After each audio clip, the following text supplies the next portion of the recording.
Okay, this is going to be our second match in this week's Friday Night 9 Ball, and this is another second round match, and it's between Albinario and Dizzle in a race to 7, and they're both playing scratch. There's no racks been given. The ratings are pretty close, and at the moment Dizzle is up by 2 racks to 1. Again, these are two very good players. Albinario, multiple virtual world champion over the years.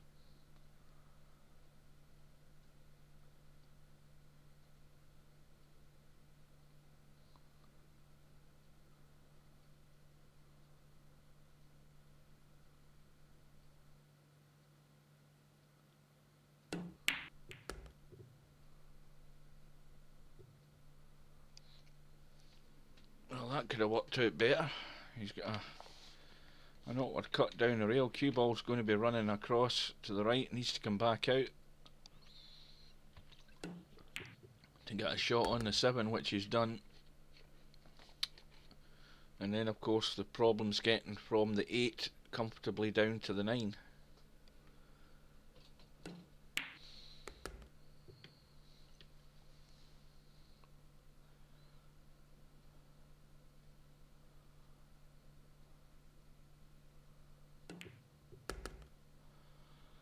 And that's dead weight. Perfect on the 9.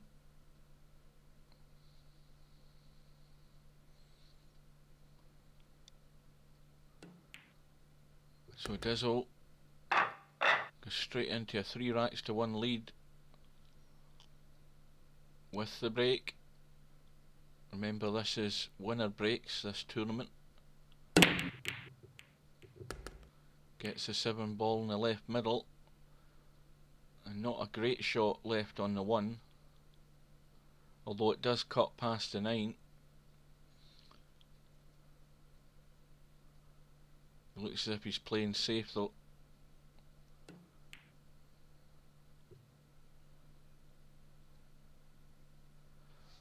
Let's have a look. Well, that's a good shot from the point of view. I don't think Albinario can make the angle off that rail that he's looking at. He can if he plays a bit of swerve on it, which he's having to do, and he's overdone it.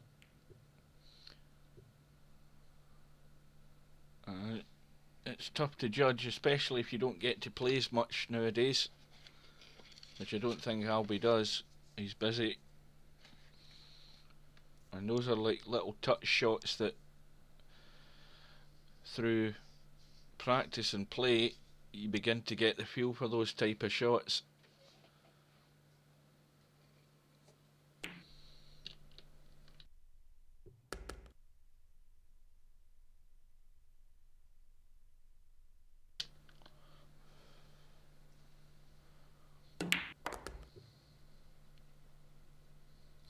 Cue ball needs to keep running,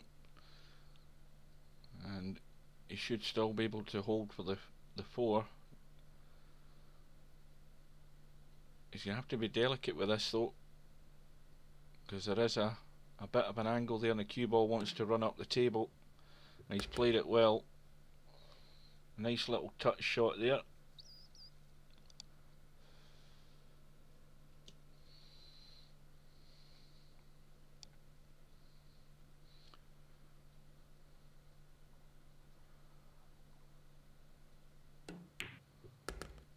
Oh, this is going wrong. Well, that's what can happen.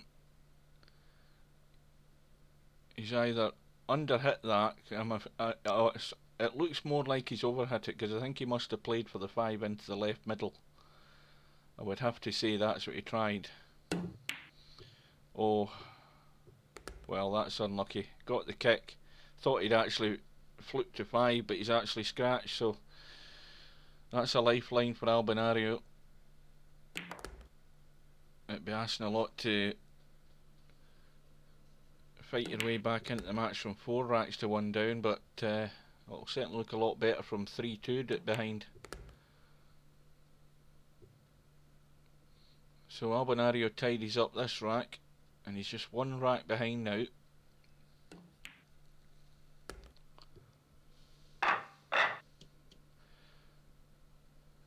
How's his luck?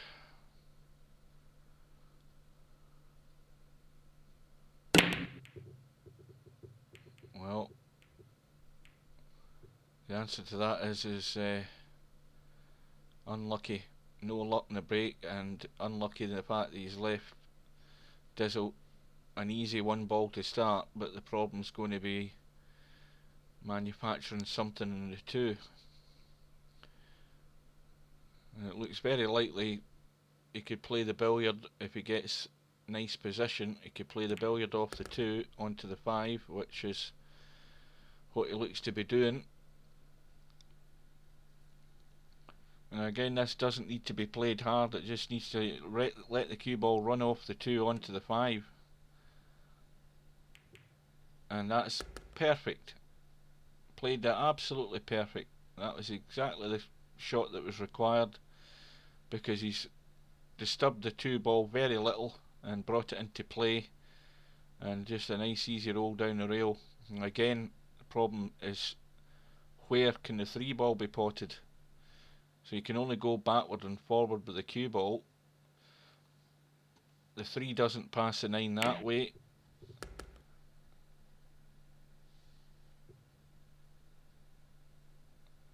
And well, I can only see some sort of safety coming up here.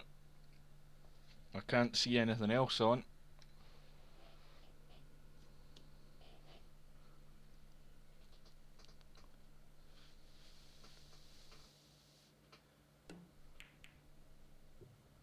Well, that was asking a lot to try and cut that 3 in at that angle, but it was like a bit like a shot to nothing, because he was unlikely to leave much on if he kept it nice and slow, and he actually hooked Albinario. Maybe he did play the, maybe he just did play the safety. Hard to judge. Oh, well, that's gone wrong. You could only see the extreme thin edge of the 3, and all he's done is just set it up for Dizzle. Let's tidy the camera up, we're moving about a bit too much.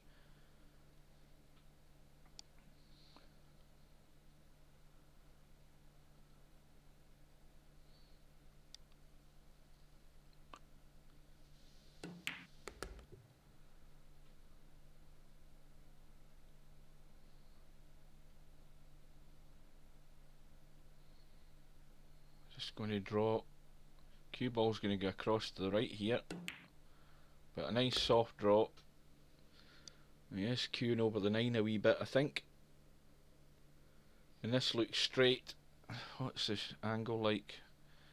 Well, very straight. Maybe you have to go round the angles.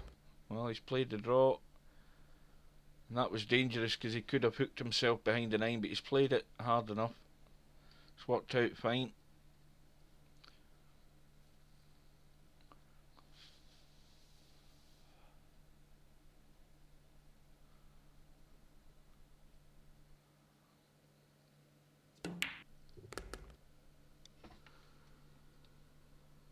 And an easy roll in the 9 into the left middle, and that's going to take Dizzle back into a 2-rack lead. He goes to 4, Albinario still on 2.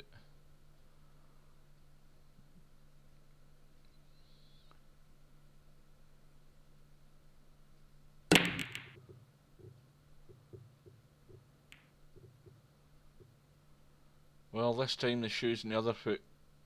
Dizzle gets no luck in the break. Balls are spread very nicely indeed, and Albi's got a nice simple starter on the 1 ball.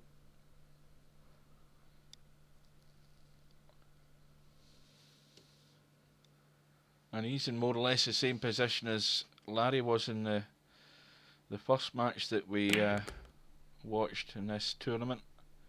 He's at the table, all the balls in the open, everything's in his hands to get himself back into this match.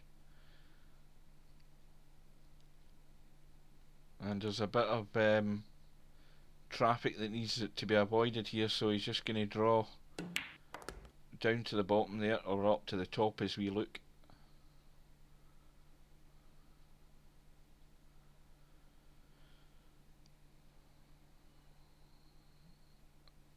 Now is he just going to leave the 4 into this bottom right? Just a delicate push and a 3 down the rail.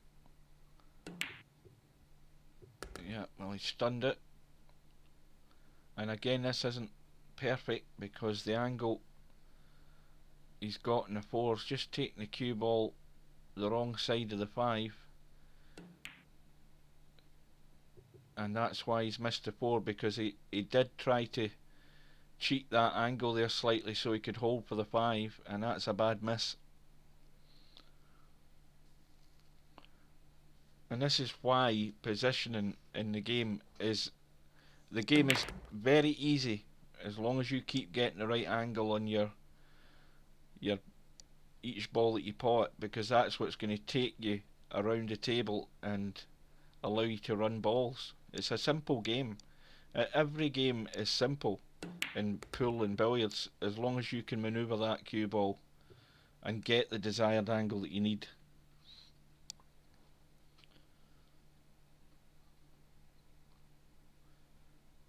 And Albie's thrown away that chance there. Oh, what's Dizzle done here? He's overcut it. Well, there's the lifeline. And this is quite tough again. It's just about controlling the cue ball, especially when that 6 is in the corner like that. It's difficult to judge the right pace. Could easily hook himself behind these 2 balls.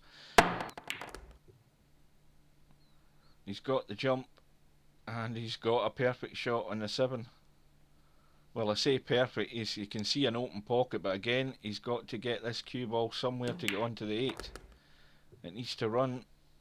He doesn't want to believe in these sort of high cut shots. That's pretty good.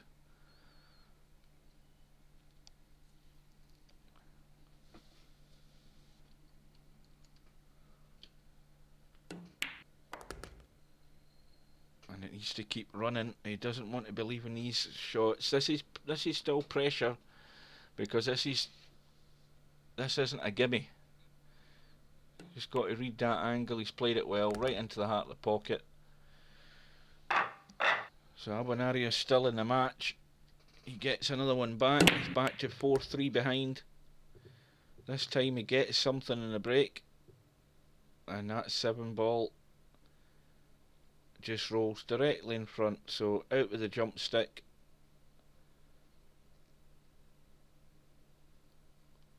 And he's going to have to trust to luck that he gets something on this 3. Well, that I would say was lucky enough. Got the kiss on the 3 and the 5. He's still got a cut in the 3. And the cue ball's naturally going to come back across for the 4. Doesn't need to get too cute with the cue ball. As long as he avoids the 7, he's fine. And same again. There's an angle there to either stun hard or just put a bit of top on and come back across to the cue ball for the 5. But he's going to have to draw down because the 8's blocking the pocket here. It needs to move.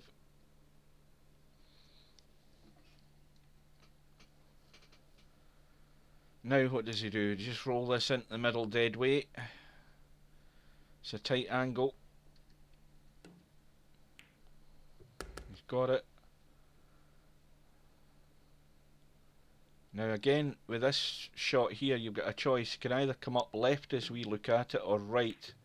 So he's came up left, but not hard enough, because this is where the cue ball's going to start running about. Now, again, the natural angle with a plain ball is the cue ball's just could come off the rail to the right of the 9 and back up towards the middle pocket for a shot in the 8. That would be the natural shot. And he's digging down, and that's pretty well done. Just roll the 8 in and leave a simple 9 rolled across, and he's got the match all square. So again, we've got a match in our hands.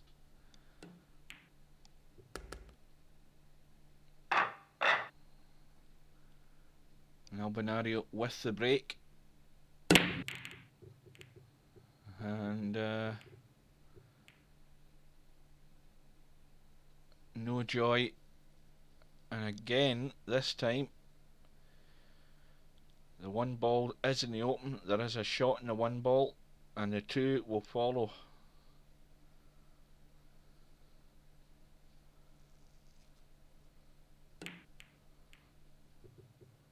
Oh, he's misjudged it. Again, it was going into a blind pocket. Now, can Albinario capitalise here? Well, he's drawn back too far. It's always the same with these pockets where the ball's deep in the pocket and you've got to get the cue ball out. You overdo it sometimes, but he's still got the angle.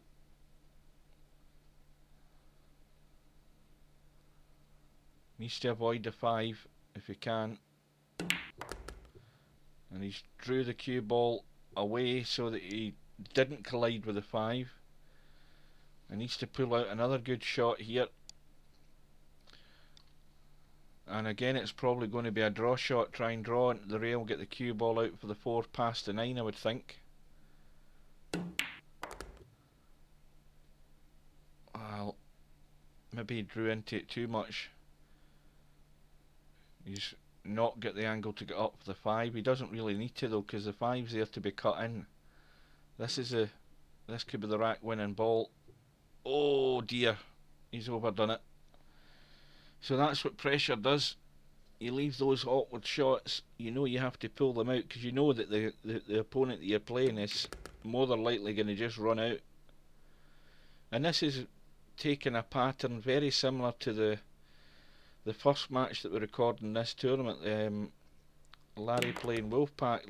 Larry was behind, got himself back into the match, and just could not get in front. And it was exactly the same point like this, where he had the rack there for the taking, and then threw away the chance, and Wolfpack just kept the lead. And this looks very, very similar.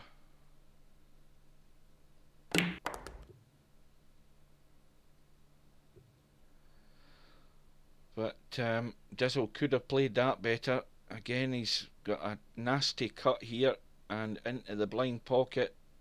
And the other one, remember, he overcut. And this one, he's played it perfect. And the cue ball's travelling nicely. So, Dizzle retains his lead back into a 5 racks to 4 lead in this race to 7 in the round 2 of Friday Night 9 Ball. And that was 1 or 2 balls went into that corner. The 2 balls get in as well in the bottom left. This time though, he's got no shot in the 1.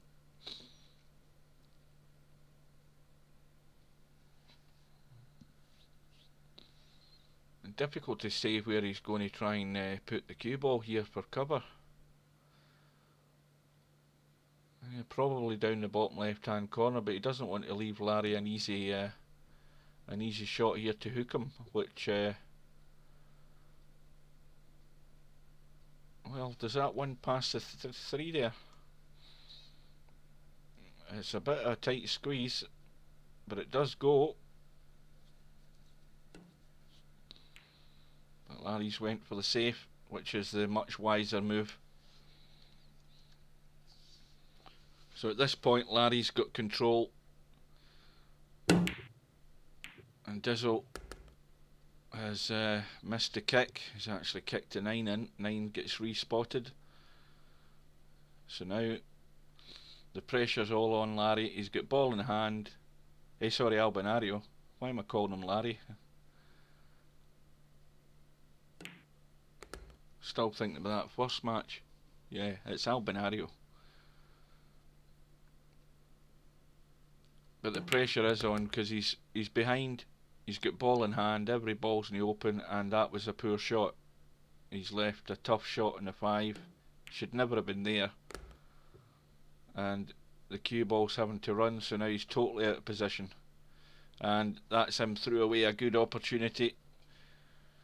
But I keep saying this, you know, I don't think Albinario gets to play that much these days, and it does show.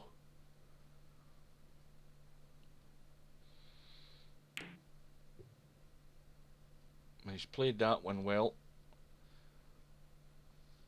because I don't think he'll be able to jump over that 8. Will he? He's only, what, an inch from the 8 ball. Is he going to be able to jump that? Well, he's lining up to do it. In which case he's not only lining up to jump it, he's lining up to cut the 6 down into the right corner.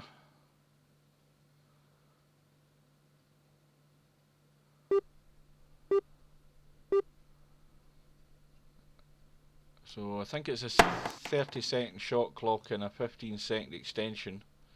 So he'd used the first part of that, but that was asking a lot, because I thought that was too close to jump. So now again, Albinario's got ball in hand. This time he's only got the 4 balls to pot.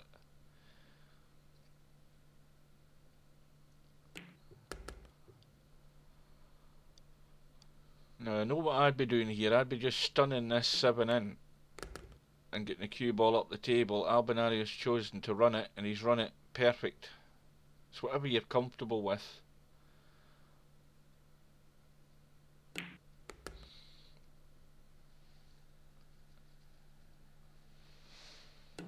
And now we're back all square, 5 racks all.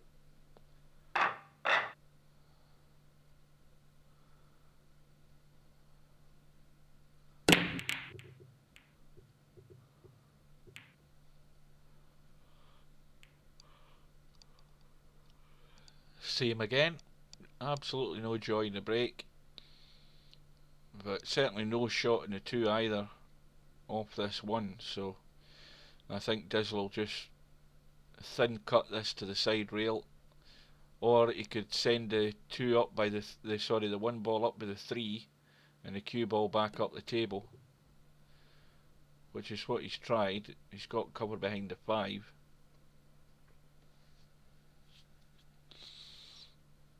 And that 2 there's been guarded by the 9 and the 4.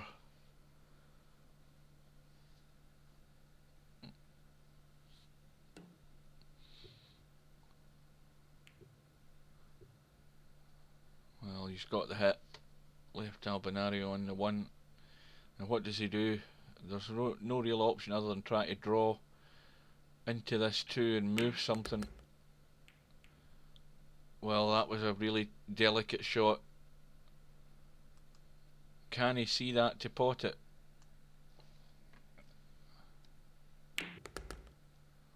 Now, was that legal? Maybe it was. Yep, that was a good shot. It was well played just to nudge that 9 away.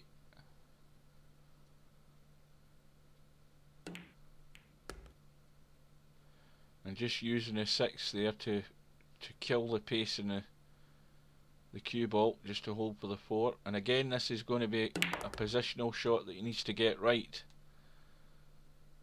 Now, what does he want to do? Does he want to get onto the 6 into a pocket, or try and just play for the 6 to combo the 9?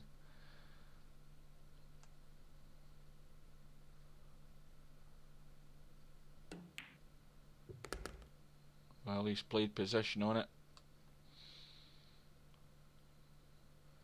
And I don't think he can avoid hitting a 9 here with the potting angle. Well, he has avoided it, but unfortunately he's scratched. So here's Albinario's chance. And the tough shot here again is just rolling the 7 in and getting the cue ball out. And if he has to just make sure he gets this tight to the rail, and that's what happens when you try and stun them like that.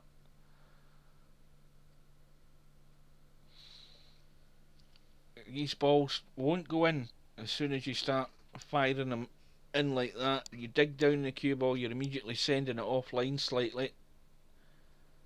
And a tough one for Dizzle, but he's used the angle off the rail and cut the 7 in, and that was well played, because that was the one surefire way of getting the cue ball around the angles for the 8. So Albi again just cannot get the lead, but he's certainly going to have to win the last 2 racks of this match. Dizzle is on the hill, leading by 6-5, and has the break, and the ball goes in.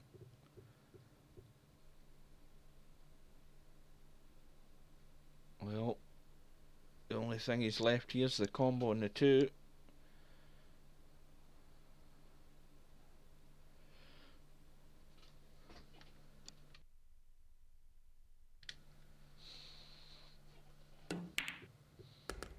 And that was well controlled. A nice pace just to send a 2 in, and at the same time just keep the 1 adjacent to the pocket.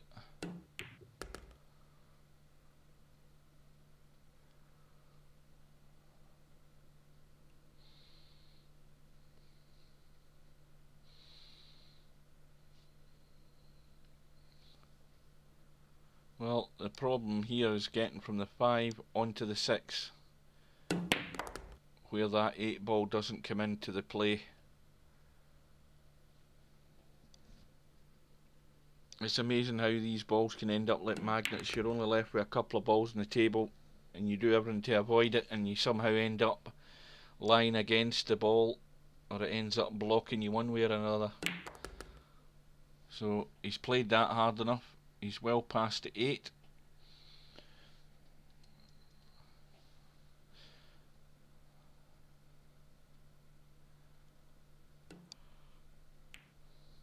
Just rolls it in. And how's that angle on the 8? Let's look at it for that side. Well, he's just going to roll through. Well, he's doing a stopper. He had a choice, and leaves himself the simple 9.